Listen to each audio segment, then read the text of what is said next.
Dr. Wise, the channel for true story lover.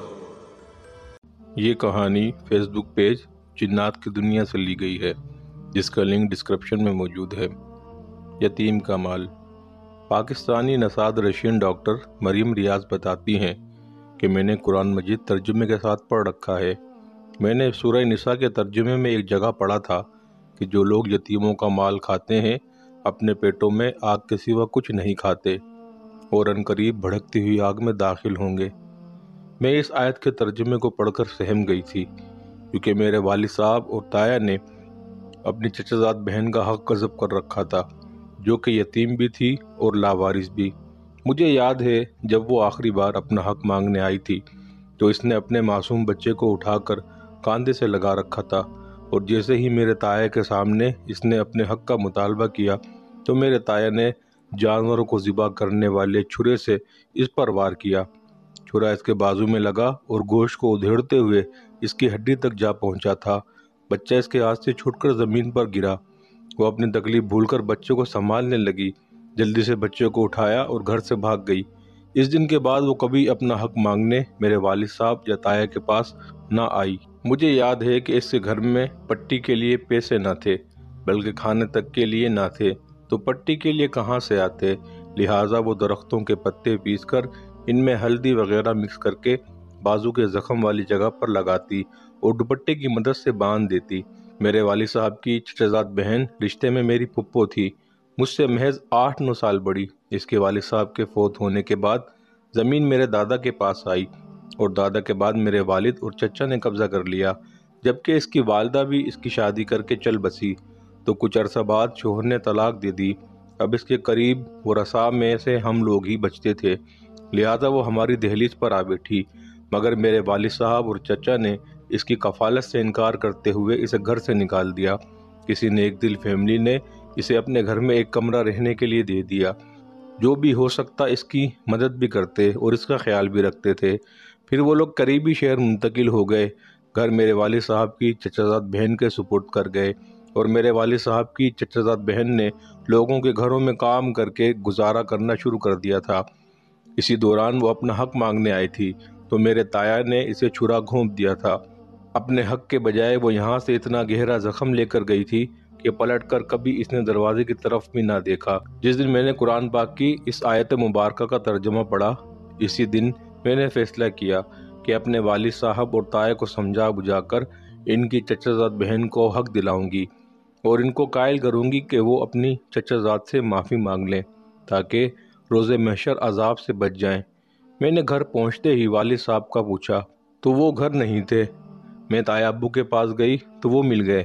میں نے ان کو قرآن پاک کی آیت کا حوالے دیتے ہوئے تایا زاد بہن کا حق دینے کا کہا تو وہ مجھ پر بھڑک گئے اور مجھے کہنے لگے، تو سیاق و سباق سے ہٹ کر آیت کا مخصوص حصہ سنا رہی ہے۔ مجھے ڈانٹ دیا اور خود پاس پڑا دیسی گھی کا پراٹھا کھاتے ہوئے بولے، یہ رزق میرے نصیب کا ہے تو میرے پیٹ میں جا رہا ہے، اس کے نصیب کا ہوتا تو اس کے پیٹ میں جاتا۔ میں خاموشی سے وہاں سے اٹھ آئی، کیونکہ مجھے یقین ہو گیا تھا ان کے دل پر مہر لگ چکی ہے۔ میں شام کو جب والد صاحب گھر آئے تو ان کے پاس قرآن پاک لے کر بیٹھی اور ترجمے کے ساتھ سورہ نساء پڑھنے لگی۔ جب متعلقہ آیت پر پہنچی تو اسے اونچی آواز میں بار بار دہرانے لگی۔ میرے والد صاحب پاس بیٹھے تھے۔ میں نے ان کو مخاطب کر کے اس کے ترجمے کی وضاحت چاہی۔ جب انہوں نے ترجمہ پڑھا اور وضاحت کرنے لگے تو میں نے قرآن پاک بند کر کے ریل پر رکھ دیا اور ان کی وضاحت کے بعد ان کی چچا زاد بہن کا ذکر چھیڑ لیا۔ میری بات سمجھ کر انہوں نے اسی وقت اپنے بھائی اور اپنی چچا زاد کو بلا بھیجا۔ جب دونوں آ گئے تو میرے والد صاحب نے اپنی چچا زاد بہن کا حق دینے کے لیے بڑے بھائی سے بات کی۔ میرا تایا ایک بار پھر ہتھے سے اکھڑ گیا اور اپنی چچا زاد کو مارنے کے لیے لپکا تو میرے والد صاحب دیوار بن کر کھڑے ہو گئے۔ میرا تایا ناراض ہو کر چلا۔ میرے والد صاحب نے اپنے حصے کی زمین سے اپنی چچا زاد بہن کا حق ادا کر دیا، باقی کی زمین سے گھر کا گزارا چلانے لگے۔ میرے والد صاحب کی چچا زاد بہن یعنی میرے پھپھو بھی ہمارے ساتھ رہنے لگی۔ انہوں نے ہمیں پچھلی غلطیوں اور ان کا جو حق ہم نے جانے اور نہ جانے میں کھایا، اس سب کے لیے معاف کر دیا۔ وقت گزرتا رہا، میرے والد صاحب فوت ہو گئے۔ مجھے یاد ہے میرے والد صاحب جمعے کے روز جمعے کی جماعت کے دوران حالت سجدہ میں فوت ہوئے۔ مجھے یقین ہو گیا کہ اللہ تعالیٰ نے میرے والد صاحب کو معاف کر کے ان کو بخش دیا، جبکہ میرا بھائی MBA کر کے رشیا منتقل ہو گیا۔ مجھے اور والدہ صاحبہ کو ساتھ لے آیا۔ وہاں کی ساری زمین ہم نے والد صاحب کے تائیداد بہن کے حوالے کر دی۔ میں نے یہاں MBBS کی ڈگری مکمل کی اور جاب شروع کر دی۔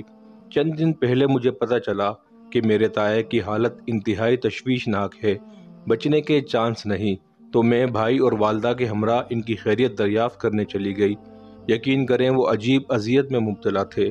وہ کہتے تھے میرے پیٹ کے اندر جلن ہے، اور جلن اس شدت کی ہے کہ چھوٹے بچوں کی طرح بلک بلک کر رو رہے تھے۔ ڈاکٹرز نے بتایا تھا کہ ان کے معدے کا السر آخری سٹیج پر ہے۔ ان کو پرائیویٹ ساؤنڈ پروف کمرے میں منتقل کر دیا گیا تھا تاکہ ان کی آواز سے کوئی ڈسٹرب نہ ہو۔ ان کی حالت دیکھ کر میں خوف خدا سے لرز رہی تھی۔ میں فوراً گھر آئی اور اپنے والد صاحب کی چچا زاد بہن کی منت سماجت کی کہ وہ میرے تایا کو معاف کر دیں۔ پہلے تو وہ نہ مانی، پھر میں نے اسے قرآن کا واسطہ دے کر منا لیا اور اسے لے کر اسپتال پہنچی۔ تب تک بہت دیر ہو چکی تھی۔ میرے تایا شدید اذیت سہنے کے بعد مر چکے تھے اور مجھے پتہ چلا تھا وہ پچھلے 1.5 ماہ سے اس حالت میں تھے۔ اب مجھے پوری آیت کی سمجھ آئی تھی کہ جو لوگ دوسروں کے حق کو اپنے نصیب کا رزق کہہ کر کھاتے ہیں کیسے وہ عذاب کا شکار ہوتے ہیں۔ اور میرے تایا کی موت کے بعد آیت کا حصہ ابھی باقی تھا کہ وہ عنقریب بھڑکتی ہوئی آگ میں داخل ہوں گے۔ میں اپنے تایا ابو کی بخشش کے لیے دعا گو ہوں اور آپ سے بھی کہتی ہوں کہ گزر چکے تمام مسلمانوں کی بخشش کے لیے دعا کیجیے۔ ساتھ ہی نصیحت کرتی ہوں کہ کامیابی چاہتے ہیں تو اسلام کی مکمل پیروی کریں، ورنہ پچھتاوا آپ کو نصیب ہو۔